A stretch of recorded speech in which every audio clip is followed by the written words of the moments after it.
Good evening. My name is Clancy. I'm an alcoholic. I'm very glad to be here tonight. Glad to be safe and sane and sober, as I like to say, because I didn't used to be, and I may not be again sometime, but I am tonight. And this is really a remarkable congregation tonight. This weekend, Bob has put together a remarkable program, I think, I don't know. I've never been to a place where there are more distinguished speakers taking part in a program, and I've heard them all at least 5 times, I think, and some of them more than that. And there are still people who I would get up in the rain and drive across town to hear if I had an opportunity. It's an interesting thing. We're here to discuss the steps, and the steps are. I should say something else too. I doubt very much if there are any newcomers here. There's no one here who's come to learn about the steps. There's a bunch of old timers who maybe we're going to tune up a little bit. But we really don't have to talk about where they came from. But here's the interesting thing. I was sitting listening to what he just read, Casey just read, that last reading, and it's exactly correct. It is 100% correct. It is absolutely true, and I know from my own experience. And yet that very same literature, type of reading, kept me out of AA year after year after year after year. That going through a new arch, finding a new God. I thought, simpletons, dummies. I could get that reading a lot. To me, the first 3 steps, we often take them for granted. They're not very romantic. But to me, they've always been the cornerstone of Alcoholics Anonymous, at least for people like me. They are the most important things. They are the gateway. Unless you get in that gate, it doesn't make any difference how pretty the scenes are inside. If you don't get in, you'll never find out. And you can come to AA and sit there, as I did, time after time after time, and just get gradually more frustrated and more anxiety-ridden and think, what the hell am I doing here with these people? And leave again and drink. And it's almost impossible to describe that to anybody. Look, we're all doing well. Why isn't this happening for you? I don't know. Maybe I see it more clearly than you do. This doesn't mean anything. This is like church. This is like all the philosophers who sit around starving to death and talking about the meaning of life. The people who go to India to find out how to live from people who are starving to death. What a great move. And so I had a great antipathy over a period of time to Alcoholics Anonymous, and I never really thought Alcoholics Anonymous would ever work for me, because I'd stayed sober briefly here and there, and I had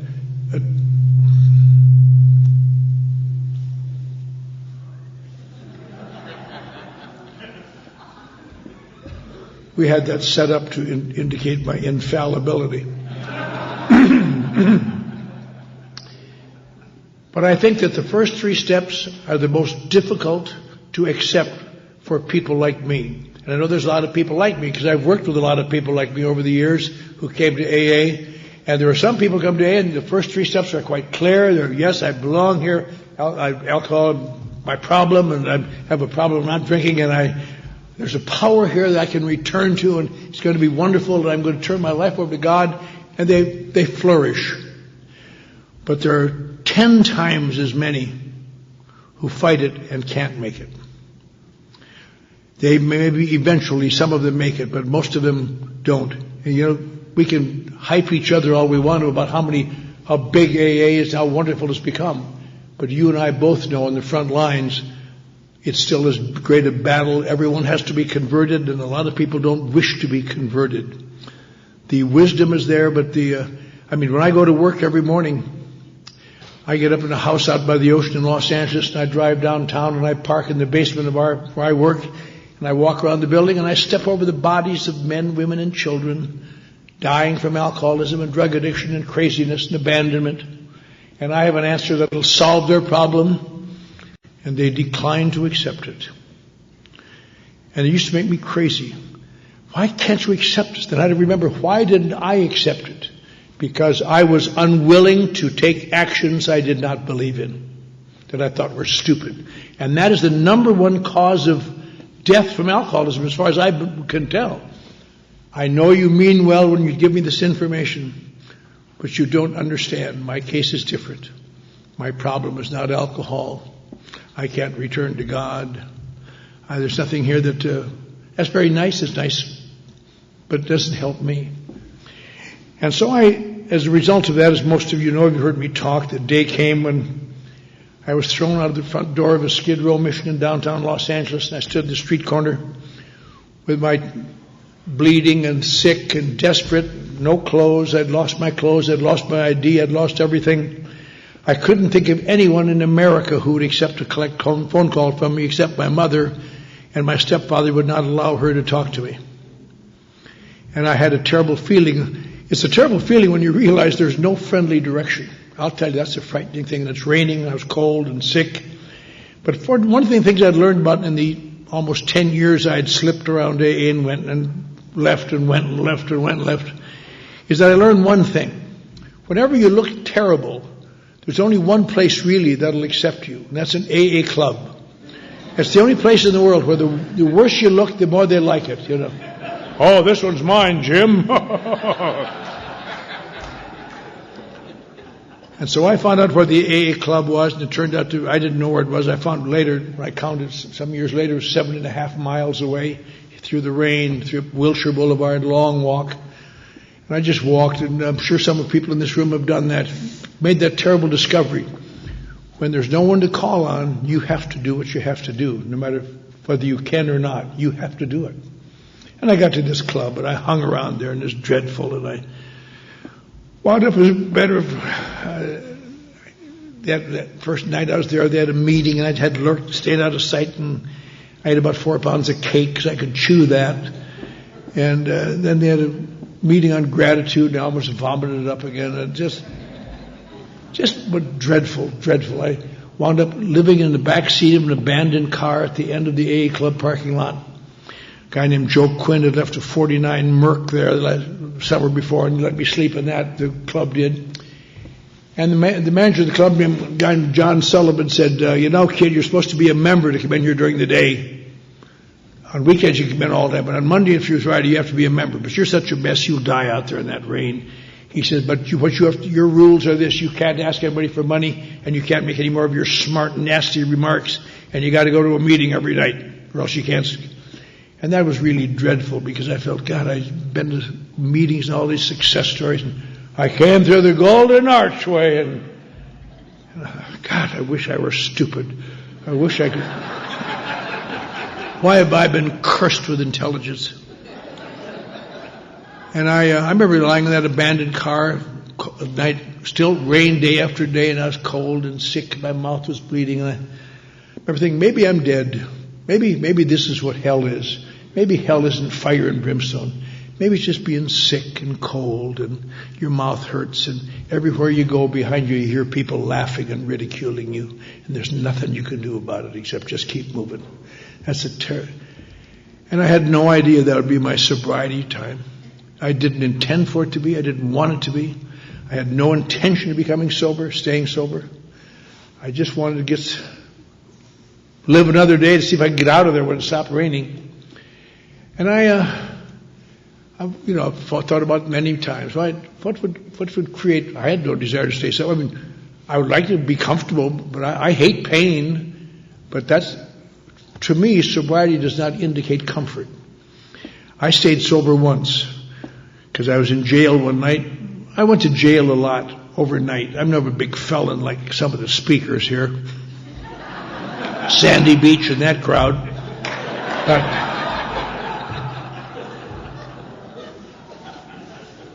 But I've gone to jail because I have a tendency, when I get to a certain level of alcohol, I have a tendency to counsel police officers. And I point out their errors, and they throw me in jail. And I came out of jail one morning and said, I had it down to an hour. I could go home and take a shower and go to work. And the guy said, boy, you should have stayed home last night. Your little son died. And, well, you were out drunk and we couldn't find you. And it just about killed me. I had some little girls, a little boy, and he was the apple of my eye, and he died, and I just couldn't stand it. And I remember putting my hand on his casket when nobody was around and saying, John Nimmisland, this will never happen again, I promise you. This will never happen again. And I went back to Texas where I was working, and I really watched my drinking for a while. And then it started to get bad and pointed out to me that I was getting in trouble again. And I stopped. And I stopped for my son John, and I maintained sobriety, and it was great. I remember this, taking my daughters, coming home after work, I was living in El Paso at that time, and going out of town, there were big ups and downs. We were laughing about that. Up and down, and the cars, and doing things together. First we hadn't done for years, and I didn't have to go to Juarez or downtown El Paso getting drunk again. And it was just ideal, almost like on Easter. Somebody died, but he died for our sins. And then something happened. It's happened to me with amazing regularity. I thought it would not happen this time, but it always did. Someone snuck into my bedroom in the middle of the night one night and put an invisible spring in my gut. And the next day they start to tighten it. And it doesn't come out as, I need a drink. It comes out as just a little growing restlessness. Just a little irritability. Just a little tired of the sermons all the time about what I did. Come on, get off it. And go to work in the morning and see that these people are kind of crappy people, really. And I don't much like this town. And my kids, I'm doing it for it. Their noise starts to get, Mary, take your sisters and go to your room, for Christ's sake. I'm sorry, we'll play later. I just hate myself, but I don't know what to do. But I can't drink, I promised my little boy that wouldn't happen again. And one day my wife took the children to church, and I just put the car in the garage, hooked up the hose and the exhaust pipe, turned the motor, and went to sleep and died. And a neighbor happened to be watching out of his window having a cup of coffee, and I didn't come out and the motor was running, so he ambled over and found me dead in the car. And they pulled me out and beat on my chest and rushed me to the hospital, examined me, determined I was seriously mentally ill, and committed me to the state insane asylum for an indefinite period, up to the rest of my life. Now that's how I get what I find long-term sobriety. That's not anything I'm ever looking for. It's a dreadful, dreadful thing because it's a bad, painful thing. Now why would I stay sober this time? I've thought about it and talked different things about it over the years. But I've evolved, I think, what I believe to be the facts as best I can think them. It was due to because I had to go to those damn meetings at night. And in one of those meetings, a couple of those meetings, I saw a guy that I had seen in the movies, a movie actor. A movie actor? What does a movie actor tell you? Rich and famous. Maybe he needs a new friend. I could just make a score and get out of here, I'd be all right. And so I went over, and he didn't warm up to me much. And a couple of days later, they started doing what they always do, where there's fanatics, Time to get a sponsor. Better get a sponsor, boy. You really need a sponsor. Ha, ha, ha, ha. I'd had a lot of sponsors. I had the editor of the El Paso Times as my sponsor. I had a pediatrician in Dallas that I asked to be my sponsor because my children needed a doctor that would work free. I've had a lot of sponsors. But so I thought, well, here's my chance. I went up to old Bob, the actor. I said, Bob, I really admire you. Would you be my sponsor? He said, sure, kid, I want you to do what I tell you. Oh, sure, Bob. They said he wasn't a very good actor. I found out later he's only been in 3 movies, character roles. He's done some work on the radio. I've been in more movies than he ever was, but I didn't know that. Here was a guy, and they said he wasn't a good actor, but he was a good actor because he acted nicely in meetings. And that took a lot of acting for him, I'll tell you. He turned out to be a right-wing fascist AA pig of the worst sort. Just do this, do that. I remember thinking, why am I taking this crap from this guy? Only one reason. He was the only meal ticket I could see to get out of there. And it turned out later he didn't like me. And I understand that. Because I don't want to brag, but I was the worst type of newcomer there is in AA. And I know that's true because I've sponsored a couple of them. And they just, when they walk into the room and say, hi, you just wish you had an AK-47 and say, here's hi. And That type of newcomer is a person who has been around AA year after year after year, keeps drinking, knows all about it. There's nothing you can tell him. Let me tell you about that. Oh, I know all that. I heard that. And you just strangle him. But he tried to be nice to me because he was a good man. He took me with him a couple times to go out to speak, and he talked to me sometimes around the club. And I thought he was I came to kind of like him a little bit, not much. I was just waiting to make a score though so I could get out of there. And one night he said something. I don't know if he said it to me or someone else, but he said it. I remember him saying, "As long as you think your problem is alcohol, you're going to die drunk." I go, "What?" I said, "Bob, what do you say things like that for?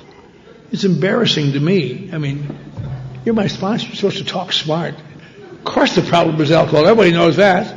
He said, "No, it isn't. If your problem is alcohol, you shouldn't even be in AA." I thought, uh-oh, another Screen Actors Guild breakthrough here. I said, "Jesus, Bob, where do you get that crap?" He said, "That's just the way it is." I said, That's nonsense, Bob. They talk about drinking all the time, how to stop drinking." He said, "That's right, but that's not the problem." "What is the problem, Bob?" He says, "Psycho-cybernetics. Is that, can you tell me what it is?" He says, "No." He says, "You little smart aleck." He said, "It has nothing to do with that. It's something that sounds like alcohol, and a lot of people think it is. They have a lot of difficulty, but it's not alcohol. It's something called alcoholism." And, oh, Jesus, Bob. Don't play word games with me. I look terrible, but I'm smarter than hell. Alcohol, alcoholism, hooray, I'm cured. I'm cured. "Shut up," he explained. And over a period of time, he explained it to me. And he gave a long, I ignored most of it, I guess, but I remember it stuck in my mind, and it didn't change my life at all, but it began to make me look at things a little differently. He said, "Kid, if your problem is alcohol, what you do is you stop drinking and you clean up your act and you're home free. Happens every day." I said, "That doesn't work, Bob. That's stupid. I've tried that 1,000 times." "That's right. That's because your problem is not alcohol. It is called alcoholism. It's a strange thing. The difference is this. You stop drinking when your problem is alcohol, and you stop drinking. In alcoholism, you stop drinking and clean up your act, and the net result eventually is always a painful life that you can't stand." I said, "Jesus, Bob. Nobody ever explained that to me before. They said if you stop drinking, you feel better." I said, "No. In this mind-consuming, perception-distorting, bodily-eroding, fatal thing called alcoholism, you'll discover that stopping drinking has no long-term effect on your life other than to gradually make it so painful you can't stand it." I said, "My God, I never heard that before." I said, and it really made me think about something, because for 10 years I've been hearing, "Stop drinking, you'll get better," and it never did. Stop drinking makes it worse. And here's a guy saying that stopping drinking and alcoholism makes it worse. I couldn't believe it. I said, "Jesus, Bob, if that's the case, if it's so bad, why do these people drink it? Why do these alcoholics drink it?" He says, "They don't drink it because it's bad." Now, you say you've been around A all this time? Have you heard the idea that alcoholics are people who get an unnatural reaction to alcohol? And of course. It sets up a phenomenal craving and they can't stop. And he said, "Nah, that's podium talk. The unnatural effect is this, kid." And he had a Coke in his hand. I'll use my coffee finally. He said, "When I drink alcohol, it almost instantly changes my perception of life."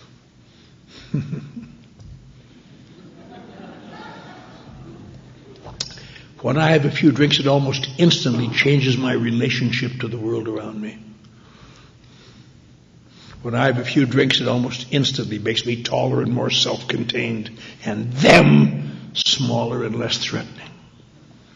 I said, "Jesus, Bob, what's wrong with that?" He said, because it isn't really happening, you idiot. And if you're like us, eventually you will drink to excess. You'll drink, sets up this phenomenon of craving. I don't understand it at all. Nobody ever has. But eventually you get sober again. I've thought about that a lot. No one has ever to this day come up with an explanation of the phenomenon of craving. Now I look at my life, and maybe there must be other people, as best I can tell. When you're feeling that you've got to have something to fill those holes, to overcome your inadequacy and fear and despair and separation, you can do it by taking a few drinks. And after you take a few drinks, it's better, but you start to sag a little bit. So you instinctively have another drink to hold it. And you keep going. You see guys so drunk they can't stand up, saying, "Hey, give me a drink." What do you want a drink for? They don't want a drink. They're trying to hold it. They don't even know. I'm not aware. I never was aware I'm trying to hold this thing. But that's what it is. But eventually you get drunk and you get sober. I said, "Bob, okay, I understand that. Then now you know that drinking is eating your lunch. Why would you drink now?" He said, "That's the other part of it, kid. That's the other part of it. I guess you never learned much." A guy gave me a tape of a talk I gave when I was about 3 years sober, a few years ago, and I heard me describe this. I hadn't talked about it in 35, 40 years, and I just staggered how correct it is. I've been talking about it ever since. He said, when people grow up, you face a lot of problems. Born, grow up, problems, situations, conflicts. People hurt your feelings. You learn how to deal with that. You learn how to get along with people. You learn what you got to give to get what you want. You have to learn to live in the world. He said that process is called maturing. And if you become a mature individual, you have a comfortable life. You can hold jobs. You can get along with the neighbors, get along with your family, play with the kids, go on vacations, have fun. It's a great life. So this almost never happens to alcoholics. Why not, Bob? Because when we have problems that don't find instant resolutions, we have found that a few drinks gets rid of them. Here's to you, household finance.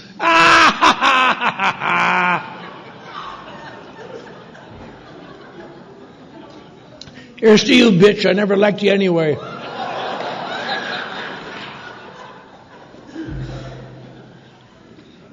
Hey, Mr. Collins, take your job and shove it up your nose, will you? And it does work. But what I don't realize, I'm establishing a closet full of immature emotional reactions, almost the conditioned reflexes like Dr. Pavlov's dog.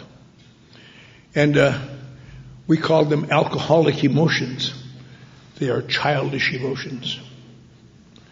And if you're like me, the time comes, this came to my life several times, I'm tired of being taken this crap all the time. I'm going to straighten out. I'm going to start going to work in the morning. I'm not going to stop at night for get drunk. I'm going to come home and do things, take care of things, work a little longer, make some money again. Great. And never realizing that it is impossible for me to do that. That it's impossible. Why? Because sooner or later, someone will trigger some of those emotions. Someone will hurt my feelings. Someone will put me down. Someone will make me look as though I'm kind of dumb. And I react. And I might not, as I get older and wiser, I might not physically react. I might not scream at him or hit him as I did when I was young. But it's there, and the tension's up. And I find ways if I can get even with that son of a bitch somewhere along the line. And the pressures mount. And the pressures mount. And the pressures mount. And there's only one I've spent thousands of dollars in psychoanalysis to find a way to get rid of those pressures. I've read books. I've tried to do things. I've listened to recordings of philosophers. But nothing works like 2 or 3 drinks. And that's why I drink. I don't drink because I'm a drinker. I drink because I'm a feeler. But how do you explain that? And the day comes when I'm going to drink. In fact, some doctors who study alcoholics say that people like us get to a point where you literally must drink to preserve your sanity. Isn't that ironic? And I drink, and then sometimes I drink too much again. They say, see, your problem was alcohol, wasn't it? Yes, yeah, I guess it was. But inside you just want to shriek, no, it wasn't! You don't understand. My problem is not alcohol. My problem is idiots like you that won't let up on me. And drink again. Maybe go to AA. Maybe it'll be different in this town. Till you find the guy who's... I don't know if I ever heard this talk, but it seemed to me this was the epitome of AA talk. I stayed drunk around the clock for 20 years, night and day. One day I walked through that door, and they told me to put the plug in the jug. And I did. And I've just never been so goddamn happy.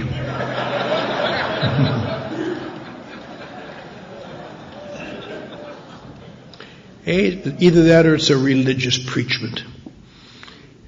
And I said, Jesus, Bob, nobody ever explained that to me before. That's the story of my life for the last numbers, all during the 1950s and 40s. And Jesus, Bob. He said, there's a name for people like you. I said, oh, what could it be, Bob? He said, you're an alcoholic. I said, I'm an alcoholic. I'll be damned. I'd been going to AA for 10 years, and I knew I wasn't an alcoholic for any number of reasons. First of all, because my problem wasn't alcohol. When I drank, it didn't make me crazy. It helped me. Those people couldn't quit. I always could quit. My problem was them sticking that spring in my gut a few days later, but I could quit, and on. If what you're saying is Bob is an alcoholic, that's what I am. He said, I guess you are, kid. I said, why doesn't AA explain it that way? Simply, it's direct instead of this crap, this pseudo-religious obsession of the mind and allergy of the body and all this crap. He says, they do, kid. Look up there on the wall where it says after number 1. They ask you to admit you're having some problems with alcohol. Then there's a dash, which in the English language means end of thought, beginning of new thought. Then it asks you to admit you're having some problems without alcohol. Huh. And that was in December of 1958, I guess. I was sober about 6 weeks. And I came to believe I was an alcoholic. It didn't change my life. I never had another drink. You think, his life turned out wonderfully. Not at all. I was still a mess because I had no tools to live in the world. My defense was always a smart aleck answer, sarcastic, intellectual put down. I didn't get along with people. I was wearing hand-me-down clothes, crappy clothes, and guy let me sleep in his basement, and his wife didn't like my attitude. She made me get out, and I went back and out of band. Just terrible. One of the reasons, I guess, when I look back why I didn't drink is because now that I was an alcoholic, I'd been hearing so much about what happens to alcoholics when they slip, I couldn't afford the risk. If it's this bad sober, Jesus, if I slip, what'll happen, And, but I stayed sober. And sometimes it was nip and tuck.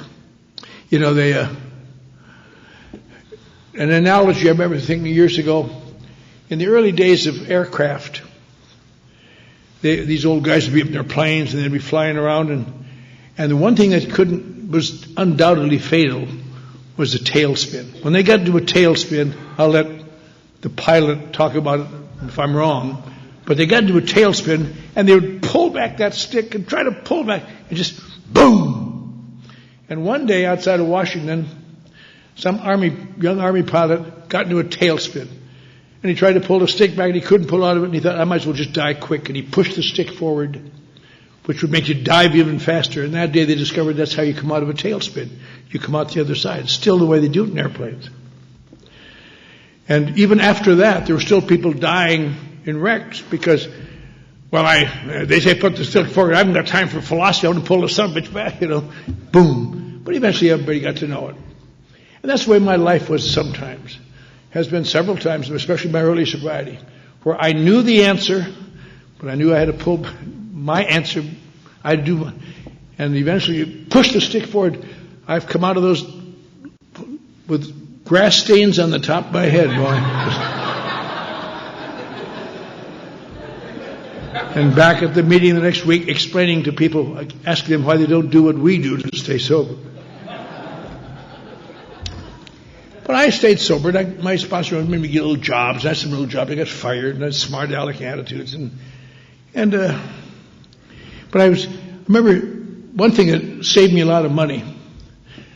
The guy gave me a razor, and I shaved in the second floor of the club in cold water and soap every day. And eventually I moved into a nice apartment where I had warm water, but I still use soap. I did tonight when I shaved it. Think of those fools spending money on aftershave lotion. You cut yourself once in a while, but that's what you know.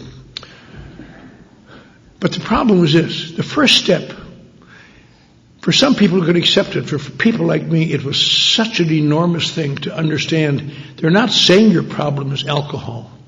They're saying that you eventually have to drink because sobriety is unbearable, and you eventually have to stop because drinking is unbearable. Then you must eventually drink because sobriety is unbearable. It's not a matter of going to jail or insane asylums or all these things, which a lot of us have done, but that isn't necessary at all. I've sponsored guys who are very famous and rich and doing very well. Never was any trouble like that. But they hurt as badly as I ever did. The trouble is, as I went along a little while, of course, what happens to you when you're in AA and you're new, these old fanatics start with the next thing. Well, better start working on the steps.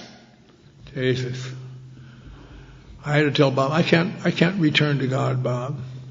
And I had a good reason for that. I always knew I couldn't return to God. Not because I didn't believe in God, just the opposite. I believed in God.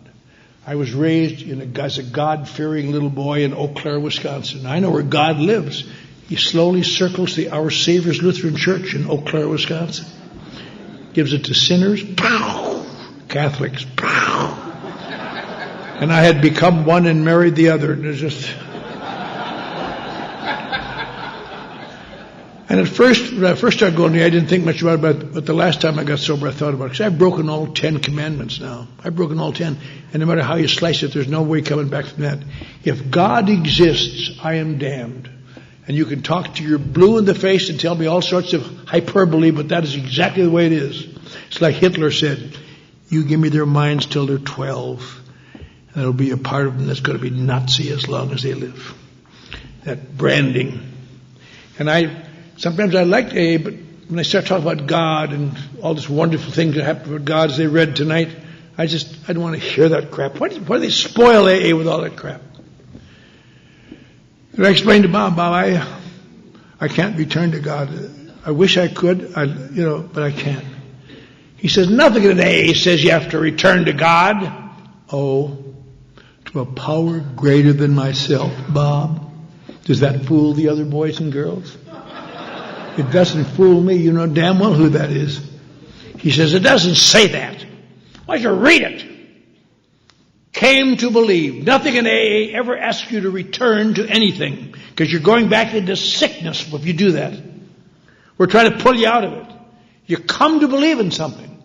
Can't you come to believe in God? I said, no, I can't, Bob. I'd like to, but I can't. He said, can't you believe? You believe in AA?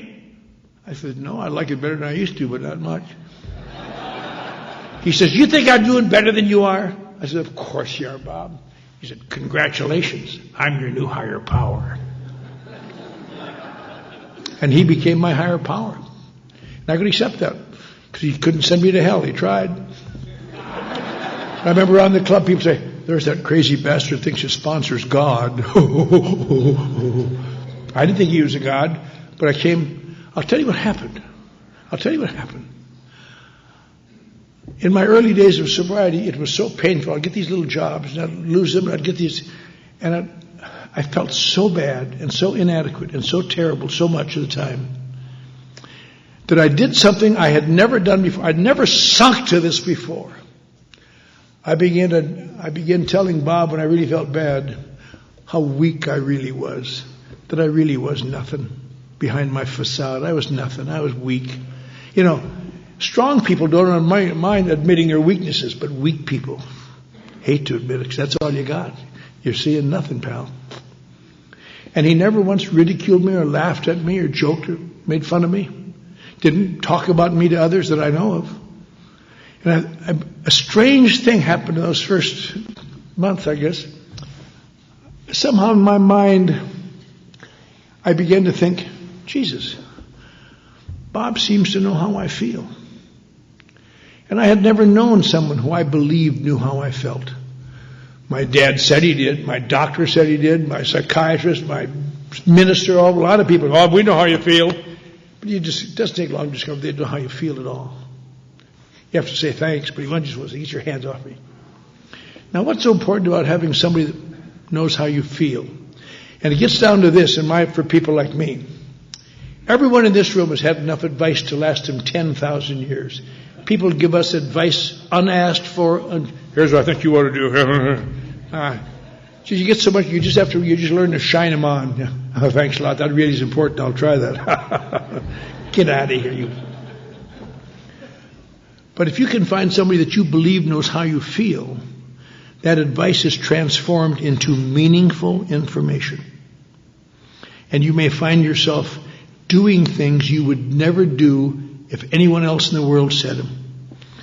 I still remember standing at the Brentwood meeting about 6 blocks from where sometime later O.J. Simpson did not kill his wife. I was standing at that meeting, drinking my coffee, and Bob said, "See that woman over there?" "Yes, I see her. I don't like her." He said, "I want you to apologize to her." "Why should I?"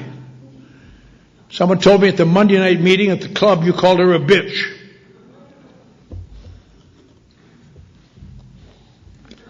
"She is a bitch."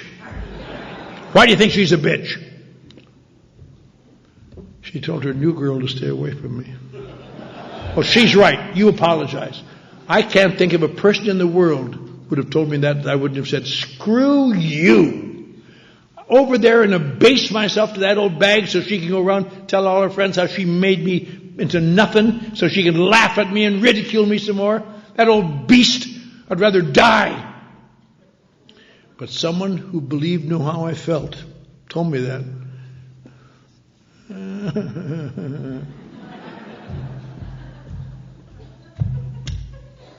Sorry.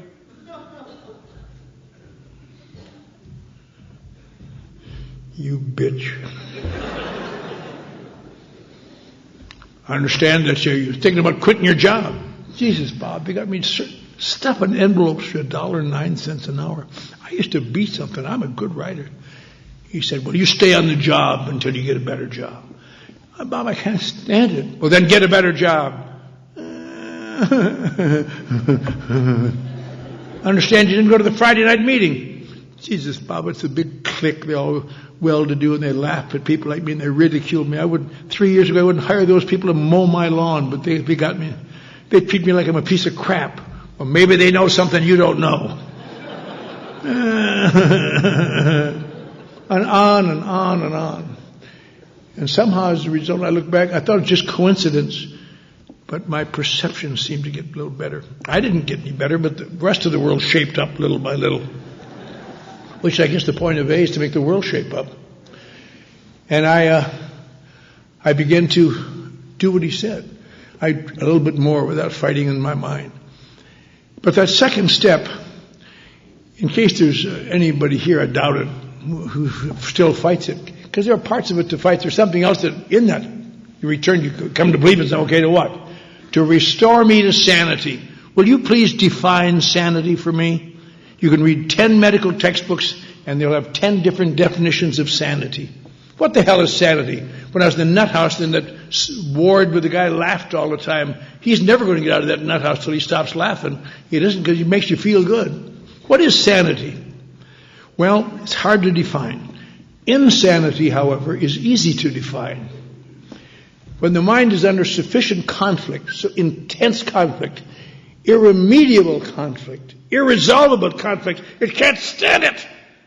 Sometimes, in an effort to maintain its neural integrity, it will resolve itself by making portions of reality look different than they are. That is called psychosis. Psychosis is when you see things differently than other people see it, or interpret them differently, perhaps. And it resolves that terrible conflict. And people in AA, we always say, well, I was psychotic. No, it wasn't. Once you become truly psychotic, you just about always stay psychotic. That's not something you come in and out of. We get very neurotic and pained and think we're in terrible shape, but psychosis is something entirely different. And this psychosis is a dreadful thing. But the interesting thing about it is that alcoholics almost never become psychotic. Isn't that funny? You'd think people like us, neurotic, childish little pukes, would become psychotic a lot. And why not? Why don't we become psychotic? Because when it gets bad enough, long enough, I drink alcohol. And it alters my perception of reality. I have the ability to induce temporary psychosis. Never knowing it, have no idea. And then get sober again and go back. True psychosis is when, sometimes when the whole thing is psychotic, they put you away. Sometimes you just rifle about something. Like you read in the paper. Well, I lived next door to this guy for 10 years. And nice guy and his family came home one night and just took his rifle and killed his wife and all his kids and killed himself. Something triggered that psychosis in that man. Now, alcoholics don't become psychotic because they have the ability to drink and relieve their conflict. So, when I began to understand that, I began to understand I'm sure no one thought about this when they wrote that step, but the step bears quite true. I have to come to believe that there's some power here, whatever that might be, will enable me to live in the world without having to drink to stand it. And that really is what it boiled down to for me. I know as the years went along, of course, my appreciation of the steps matured a little bit, and I saw a little more fleshed about. But still, that is the basic tenet. And the only problem you have with that step is a lot of new people going through it think they have to know what that power is. And you have to explain to them, no, you don't have to know what the power is. You don't have to understand the power. All you have to believe is all these people are here. They didn't come here to lie to you. The power's worked for them. All you have to try to come to believe there's some power here, whatever the hell it is, that's going to enable you to stay sober comfortably. And if you can do that, you've worked the second step, in my opinion. Then the third step gets a little bad because it gets quite religious. Made a decision to turn our will and our lives over to the care of God as we understood Him. What does that mean? That means over to God as we understood Him. I could not take that step in my first few months. I had to rewrite it in my mind, I guess. I took a vow. I will try to do what my sponsor says. And I look back, an absolute surrender to the third step that time. I did what my sponsor said. I tried to do what he said. I think if there was a line of demarcation, when I was about 6 months sober, I got fired off another job. I thought I was going to hold this one. I got fired. And I decided to commit suicide. I was back temporarily for a few days, sleeping in that abandoned car again. And Jesus, people I got sober with are doing well, and people are back to laughing at me again. And I decided to kill myself. I just going to kill myself. But I never lose my basic romanticism. This time, I remembered A Star Is Born, where Frederick March walked into the ocean. And they were all sorry later. So I started to walk to the ocean. God, I just felt like Hamlet walking the battlements of Elsinore. I just thought I must have been a very dramatic figure. I'm sure people going by said, what's wrong with that jerk? But I couldn't find the ocean as it worked out. I knew it was west, but I walked, and I finally stopped at a gas station. I said, Jesus, pal, where's the ocean? He said, well, you're just in West Beverly Hills. You have to go out here past the Veterans Hospital. And then about 5 more miles after that. I thought, well, screw that. I don't mind dying, but I'm not going to walk myself all afternoon. It got so bad I decided to call my sponsor. I called him. I said, Bob, they fired me as a dishwasher today. He said, for God's sakes, can't you do anything right? Let me explain something why that was. It wasn't as bad as it sounds. I was washing dishes at the Gaiety Delicatessen on Sunset Boulevard. And I swear the busboys were bringing in more dishes than the waitresses were taking out. And it made me think they're getting them from other restaurants to humiliate me because I'm an Anglo. So I just stacked them up. Well, wrong count, bad count. I said, Bob, I just can't take anymore. He says, why don't you write your inventory like I told you? And I just told him the week before. I said, Bob, I've taken my inventory with psychiatrists, trained people.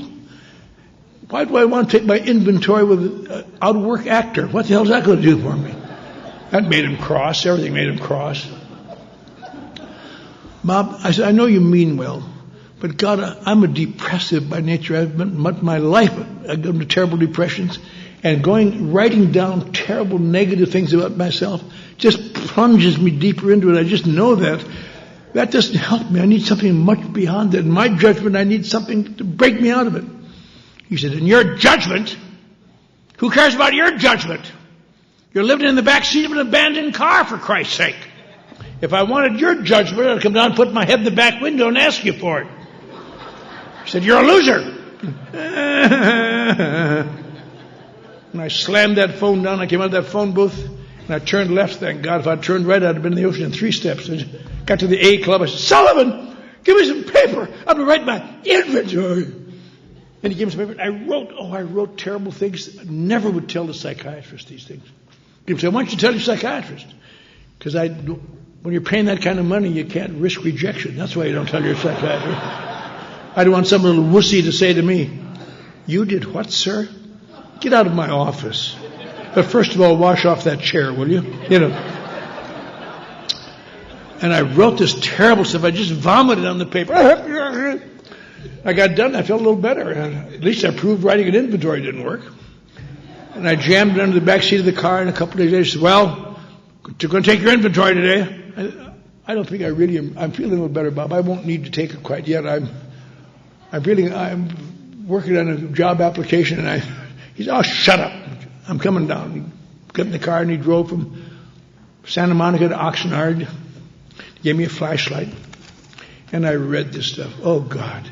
It read much worse than I remembered. I thought, he's going to make me get out of this car, and I'd have to walk 40 miles back from Oxnard. That's what happened to me. And I got done.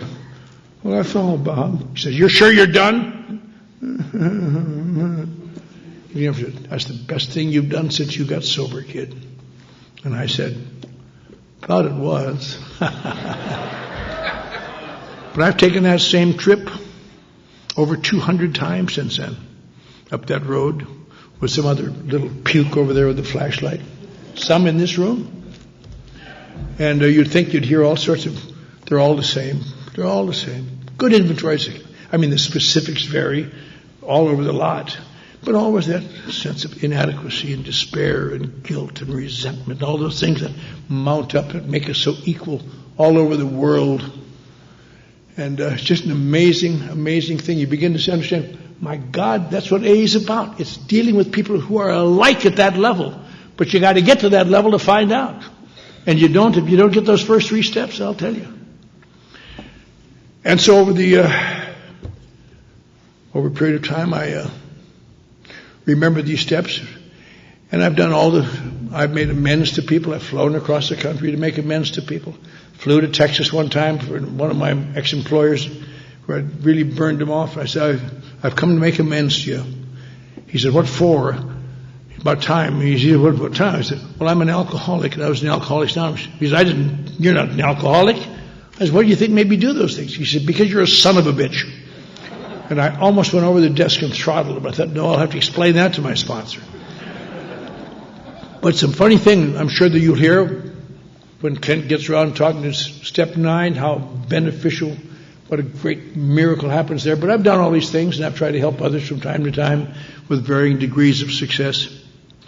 But to me, when I have bad days, when I get weak and heavy laden, that's a great phrase from my church. Weak and heavy laden, boy. Some days there's weak. Some days, by 10 o'clock in the morning, there is no hope for this day whatsoever. You just keep your mouth shut and keep thinking, come on, midnight. Come on. Nothing's going to help. But I use those first 3 steps as a trampoline in my life. And I see them differently than I did when I was a sullen, neurotic little snot in 1958. But they're still there, because the basic facts are there for alcoholics of my type and your type, as the book says, our type. Not alcoholics who can quit and stop, but alcoholics who can quit and must always drink again. And the premise is always there. Alcohol, to me, I cannot handle it. And I've watched so many people try it. And of myself, sobriety becomes untenable where I have to drink. And here, there's still a power that's changed a great deal in my life. No longer Bob, who died, became eventually Alcoholics Anonymous. Remember the day I got a new sponsor, and he never told me what to do once, like the old sponsor did, but he led an example. He was a more spiritual man, and I tried to pray to see what would happen, and I prayed. And as he pointed out to me, he said, "I don't know what you're afraid of, young man." He called me, he said, "You're not important enough for God to hate." And I never thought of that, but that's very true. He said, "God loves you like He loves everybody else." And I believe that. I believe He loves me and He loves you like I love my children. Maybe much more than that, because I'm too fallible. But you might think, if God loves us all, why are those alcoholics dying on the street that you step over? Well, He loves them too, but He loved me when I lay on that street. Something inside of them will not allow them to take actions they don't believe in. But I came to believe in God, and I've prayed earnestly to Him every day for 45 years. And I really live with some degree of peace in my heart, more than I ever thought. But the whole point is that the trampoline must always be there. Of myself, I get caught up in my own nonsense, sometimes my ego, sometimes the other end of it, my depression, sometimes my feelings of difference. And I think go to hell. I just have to that's what I'm here for. There's a power here, and I better start doing what it says. And I simplify my life. Some people, I've never had the ability to become, I guess because I'm a type A personality, but I've never had the ability to spend hours in meditation or thinking things. I admire people to do that.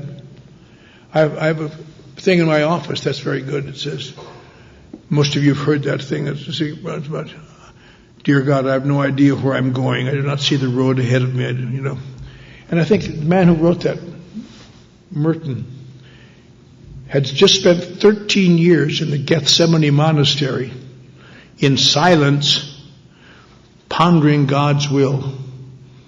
And he got out and wrote that. And if he hasn't found it in 13 years of silence, I'm not going to find it by 6 o'clock tonight.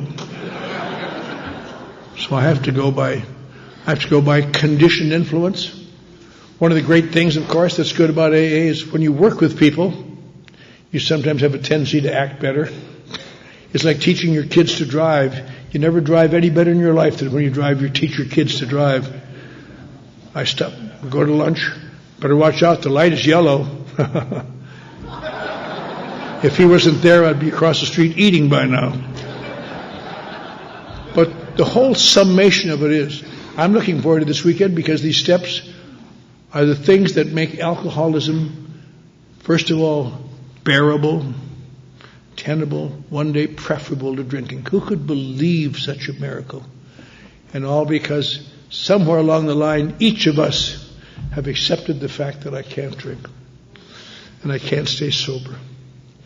And there's some power here. Jesus swears that it's going to make it better. I can't believe it. I'll try to do it anyway and discover that it works. Thank you.